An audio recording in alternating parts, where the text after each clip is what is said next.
All right. How you guys doing? Good. We've got some trench help. Yes. Talk Yes. about Graham Barton. Why'd you guys decide to make him the pick here? And center or guard?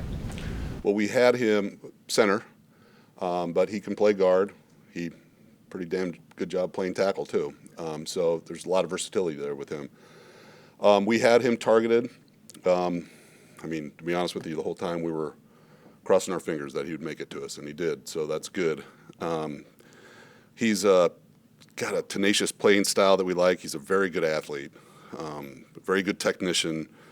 He's played center his freshman year, COVID year, when there was an injury. They threw him in there really without any practice during training camp and all that stuff at center, and went in there and really played lights out, we thought, center.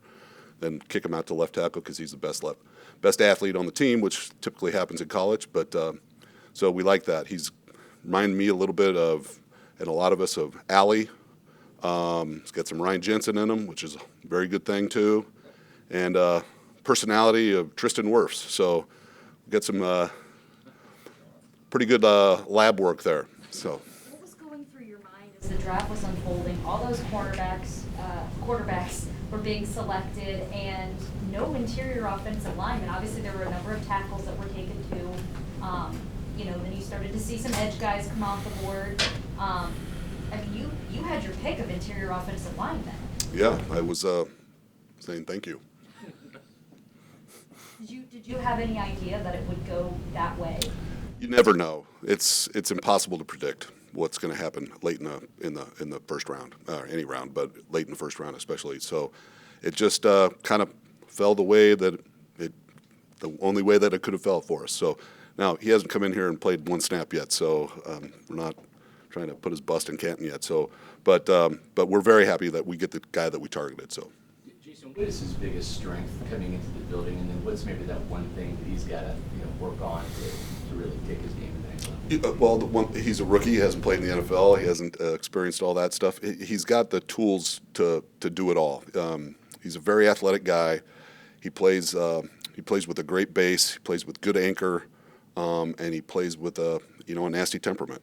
It's all ingredients that we look for in our offensive line, and then he fits all the traits that we look for in a Buck to be a great Buck. So we're excited about that. Jason, a lot of people thought Dallas might go center at 24, right ahead of you. How happy were you when you saw they were trading down behind you? Very happy. Yeah, very happy. Send him a thank you card. Was there any consideration on moving back? Obviously, the guy you wanted there, I think there was a couple guys. You said 5 to 7 guys. So it looked like maybe there were a couple guys that you could have targeted there. Yeah, we had a plan. If we had a cutoff of if a certain player was the only one left, we were going to take him. There's a group of players in that category. If they were all gone, then we still liked the players they had on board, but we were going to try to bail out. So we had opportunity to too. How many guys did you have left on your board, do you think? We had a couple. Jason, you always want to take the best player available, but there's no question this was a need, right? I mean, it's been really hard to replace a player like Ryan Jensen now that Marpet retires, so just the ability to try to get back to that physicality that you had. Yeah, just the interior offensive line in general. We're trying to get more physical and really happy with the guys that we have. I know that they're getting better as well, but this was something that Todd and I had talked about since the end or middle of last year. That was something we needed to improve. Jason, I got to ask you, the news of the night so far has been the Atlanta Falcons taking Michael Penix. Bruce Arians, love the guy. He's a local Tampa kid. He's going to be in your division, but you have to wait a little bit. What was going through the Bucs war room when that pick was made? Yeah, no, it's a I'm sure that they have their reason for it, which I can see. It's a good long-term planning there. If you hit on him, you've got the future with you. So, I mean, I totally understood it. I didn't think that it was a crazy move whatsoever. So, thought somebody was going to probably do that with him. So I have a clear-cut starter at left guard. You brought in a couple guys. Haynes could factor in there. How do you see that shaking out going in? See it as a good competition with, we got Sua, we got Brennanson, and you mentioned Hainsey. So we've got some guys that were with us last year too. So it's going to be a good competition. And you're probably not done at interior offensive line. This is a pretty deep class. There's still some centers and guards available. You want to add somebody else to the mix? Yeah, if we want to add some depth, or yeah. How important is that position to your quarterback? I mean, it seems obvious, right? But like that relationship and having that guy at his feet, right, keep people clean. It's extremely important. It's I had a lot of conversations with Tom when he was here about that, and how important that is, that relationship too. So, yeah, let's put an emphasis on that. So, Does Baker know at all? Did you contact Baker, or? he contacted me after we selected him. So, he's quarterbacks get excited when you pick big guys in front of them. So keep them upright. Yeah, he was excited. He was like, so. What about specifically for him and the fact that, like how Drew Brees was a shorter guy, you had to keep that interior, the interior of that pocket really tidy to protect his sight line. I mean, did that up, I guess, the emphasis, the fact that he is a little bit of a shorter quarterback? I think to protect the interior? you do that for every quarterback. You want to make sure that you have you're firm up front, and especially in the guard and center. So you want to do that with every quarterback. I guess it's a little bit more of an emphasis it comes into a little bit more play when you have a shorter quarterback. So His run blocking ability too. That's been an area where you guys really have to improve. yeah, no, we really like his ability to get off the ball, play with leverage, uses his hands.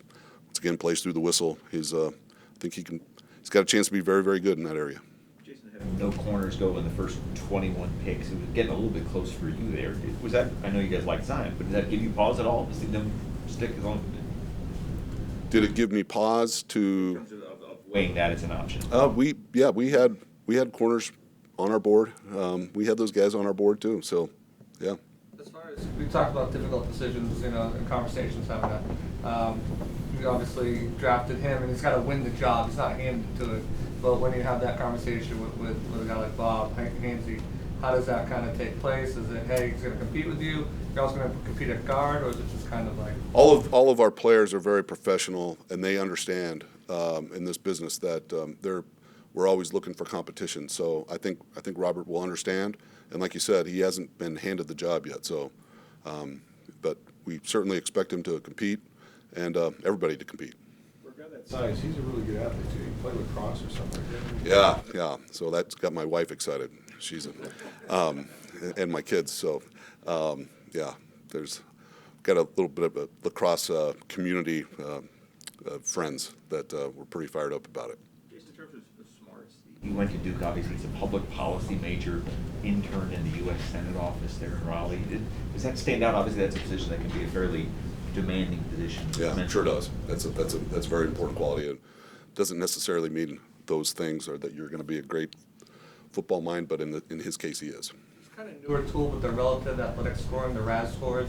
Do you look at those at all when you look into it? I mean, if you look at Barton, he finished 1 out of, I think, 619 players at center, like with a perfect 10 to score. Is that something you guys look at too at all? I have no idea what you're talking about. Okay. Yeah. All right, thanks, guys. Thanks,